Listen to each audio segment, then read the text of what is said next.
అందరికీ ప్రైజ్లాడండి. మనం దేవుడిని నమ్ముకున్నామనే పేరుకి తప్ప ప్రతి ఒక్కరు యేసుక్రీస్తు వారి వారి అడుగుజాడలో నడవట్లేదు. ఎందుకనగా ప్రతి ఒక్కరు వేషధారులుగే ఉన్నారు. అది వృద్ధాశ్రమం కక్షాత్రను గలతీయుల పత్రికలోని 9:21 అధ్యాయంలో ఉంటదండి. ఎందుకంటే పరలోకమున్న దేవునికి భూమి మీద భూమి కింద ఉన్నవారికి గాని ప్రార్థనా పరులుగా ఉండాలి.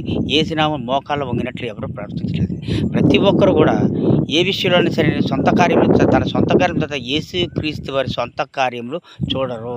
ఎందుచేతనగా ప్రతి ఒక్కరు కూడా ఎటువంటి మనస్తత్వం ఉన్నది, ఈ పాస్టర్ ఎంత సంపాదించాడు, ఆ పాస్టర్ ఎంత సంపాదించాడు, ఈ అపోహలు ఉన్నారు తప్ప ప్రతి ఒక్కడు దేవుని కొరకు దేవుడు సిలువ కొడుకులు 40 దినాలు పండగలా చేసుకున్నారు తప్ప ప్రతి ఒక్కడు యేసుని గురించి ఎవరు క్లుప్తంగా చెప్పట్లేదండి. ఎందుకంటే ఇది కూడా కరప్షన్ మైండ్ అయిపోయింది. డబ్బు ఇచ్చి ఆ డబ్బులోని ఈ పాస్టర్ ఈ చర్చిలో ఎంత కానుకేస్తారు, ఆ చర్చిలో ఆ కానుకేస్తారు, దీంట్లో ఎంత మహిమ ఉంది, దాంట్లో అంత మహిమ ఉంది అనుకుంటారు తప్ప ప్రతి ఒక్కరు దేవుడిని ఎరగట్లేదండి.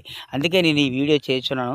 ప్రతి ఒక్క మన ప్రియమైన క్రీస్తు సహోదరులారా, సహోదరులారా, ప్రతి ఒక్కరికి స్వచ్ఛమైన సువార్త ప్రకటించుటకు ప్రతి ఒక్కరు ఈ యొక్క వీడియోని వీక్షించండి. ఎందుకంటే దేవుడిచ్చిన మనకు అద్భుతమైన ఫలములు ఇచ్చినప్పుడు చూసారా ఎంత చక్కగా ఉన్నాయో. కానీ ఎవరు కూడా ఈ యొక్క ఫలములు తప్ప ఆత్మీయ అనే ఫలములు మాత్రం ఎవరు పొందలేకపోతున్నారు. ఎందుకనగా గలతీయులకు రాసిన పత్రికలో 2వ అధ్యాయంలో 9-22 వరకు చూసినట్లయితే మనము ప్రతి ఒక్కరు కూడా యేసు నామంలో మోకాళ్ళ వంగి ప్రార్థన చేయట్లేదు. అలాగే భూమి కింద, భూమి పైన ఉన్నవారు గాని, పరలోకమైన తండ్రి గడియల్లో గాని ఎవరు ప్రవర్తించలేదు. ఎందుచేతంటే ప్రతి ఒక్కరు కరప్షన్ అయిపోయారు.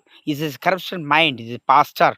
ఎందుకంటే పాస్టర్స్ అనగానే పాస్టర్లందరూ ఏదో ఉత్సాహంగా అతివాసి ప్రదర్శిస్తున్నారు తప్ప దేవుని యొక్క సొంత విషయం ఎప్పుడు చూసినా అదే వాక్యము, అదే కీర్తనలు, అదే గ్రంథం, అదే సామెతల గ్రంథం తప్ప కొత్త విషయాలు చెప్పట్లేదు ఎవరును. ఆ కొత్త విషయం చెప్పడికే నేను నేను ఒక్కడినే పోరాడుతున్నాను. నాతో పాటు సోదరుడు శంకరు సహచరుడుగా ఉన్నాడు. కానీ అతనికి యాక్సిడెంట్ అయింది ఈ మధ్య. ఇంటికాడ రెస్ట్ తీసుకుంటాను. అలాగే మాధవ్ అన్నాడు. తర్వాత నాతో యేసేపు ఉన్నాడు. ఇంకా ఒక 10 మంది స్వస్థగా క్రీస్తును ప్రకటించుటకు, సువార్త చెప్పుటకు నాతో సహచరులుగా ఉన్నారు. సో కాబట్టి మీరందరూ మమ్మల్ని ప్రోత్సహించండి. ఎందుకంటే స్వచ్ఛమైన సువార్త అందిద్దాం. వాక్యం అనే విశ్వాసాలు వచ్చినప్పుడు వాక్యాన్ని ఆహారమును, ఆత్మీయ ఆహారమును మనం దయచేయాలి. చెప్పాలి. మనం ఉన్నమైతే చెప్పాలి. చెప్పకుండా మనం సగం కామెడీలు చేస్తున్నాం, సగం ఇది చేస్తున్నాం, సగం ఏదో చేస్తున్నాం. కానీ అది కరెక్ట్ కాదండి. దయచేసి ఈ వీడియోని అలాగే మన గలతీ పత్రికలో 9వ అధ్యాయం 9ని చూసినట్లయితే కింద వరకు 21, 22 వరకు చూసిన